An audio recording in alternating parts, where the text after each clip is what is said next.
The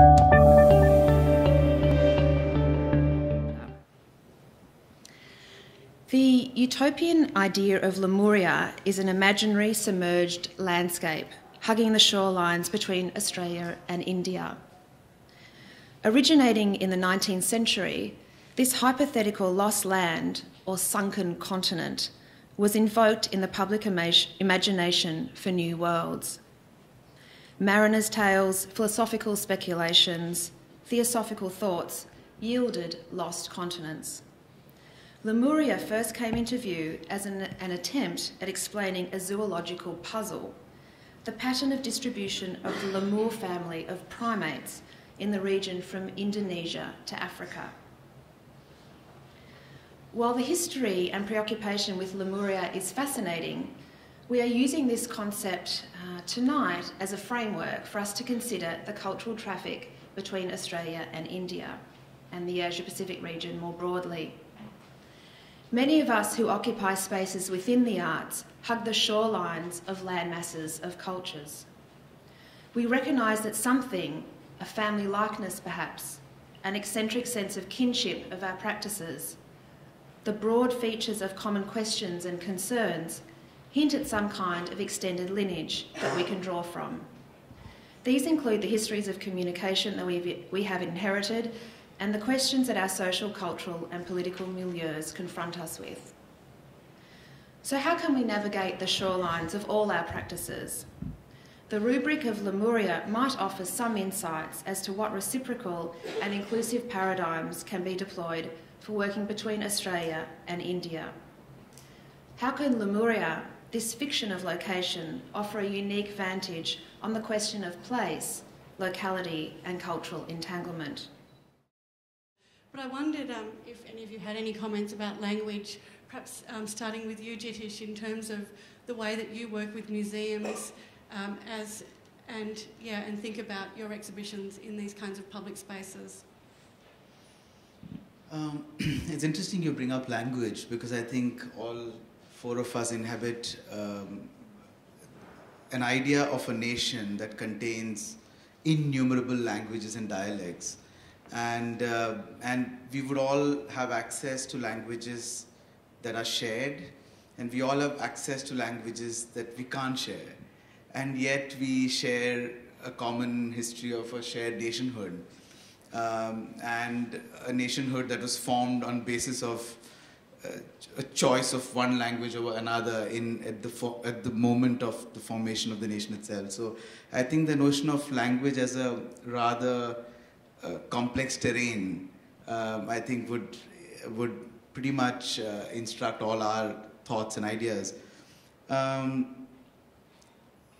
With respect to my work, in terms of language in relationship with these three pieces I showed, where text becomes central, I think it almost comes down to language also as alphabet. And the closest now, and these three pieces were spread across the duration of 10 years. So it's actually a view much late in the day. But when I look back at all three of them together, I think of the closest parallel between these three textual works being that of concrete poetry, perhaps, where the conversion of a font into the possibility of breaking the alphabet into image, and perhaps that occurrence taking place in the retina as one sees alphabet after alphabet. So whether it's a burnt text, a fossil, or a signal and a light, they might dissolve into becoming imagery. And yeah. But also the other two pieces I think of as language fragments.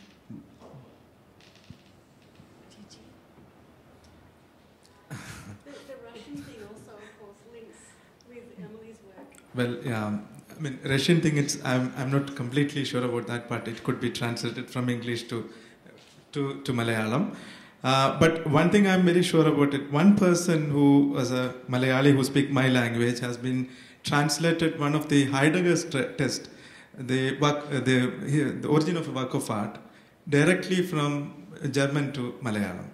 And in fact, he is probably one of the oldest academician who couldn't get Marxism right. He had to really read in the original text, whatever it was written. So things like that has happened in the previous history. And also part of the Malayalam has this Hermann Gundert, who is a German missionary who has contributed the first dictionary to Malayalam.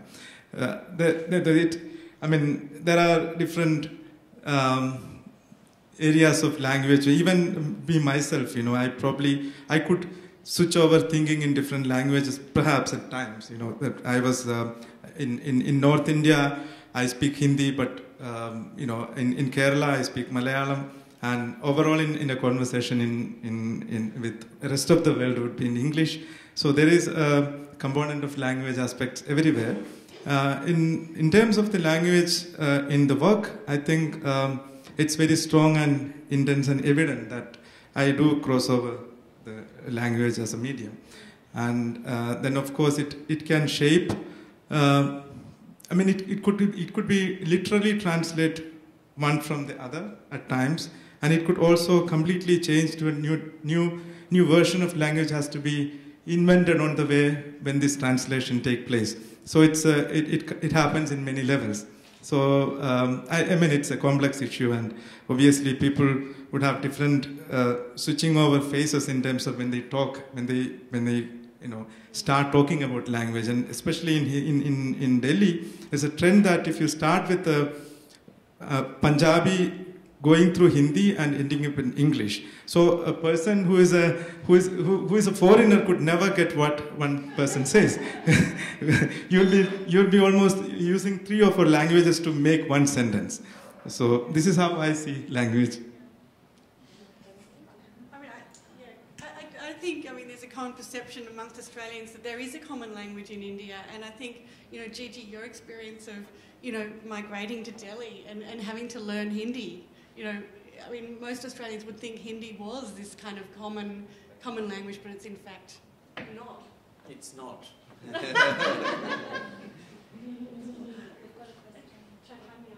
In fact, many Australians have asked me whether I speak Indian.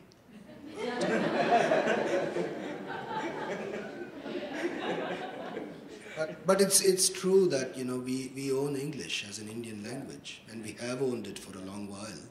And in fact, if there were to be a language that you could use all the way across the length and breadth of India, it would be English. I also think it's interesting to think of English as a group of languages rather than kind of central form. I think that's really important. Hi, thank you everyone for your presentations today. I'm going to be slightly provocative, I think, in my question. One thing I think was missing from maybe from each of the presentations was the potential of Lemuria being a violent or a space for conflict. Just like the panel's reflection on that, especially in light of some of the violent happenings in Melbourne, perhaps motivated by racism and xenophobia towards taxi drivers, Indian students, and that as a entanglement. Well, I do think that's a very good point, and I guess I was interested when I was thinking about this idea of Lemuria to hear that Madame Blavatsky thought that the Lemurians were very primitive people who practiced bestiality, and I was thinking it's such a negative idea, and we've been very kind of utopian in our understanding of it. We're thinking of ideas of connectedness and coming together. So I think that's an excellent point about a kind of zone of violence and conflict. Well put. Yeah, thank you. That was that was very provocative. But I think Jitish brings it up really well in his piece, especially the piece in Chicago, because that precisely addresses this. I think it addresses this point, because with that piece, which is taken from or pieces actually from various speeches by various leaders that are constantly talking about actually eroding boundaries and sort of negotiating peace actually through the work. I think sort of, and I constantly think about my own practice as well, even with performance, because performance has the potential to be, and I suppose what my function in this is to think about how I can constantly be negotiating peace as opposed to bringing up ideas of violence, because media and any aspect of visual culture around us is constantly obsessed with it. So if anything, aspects of peace and what our work or my work can do with it is of more interest to me. And the urgency for that comes out of, perhaps, the violence that we are constantly surrounded by.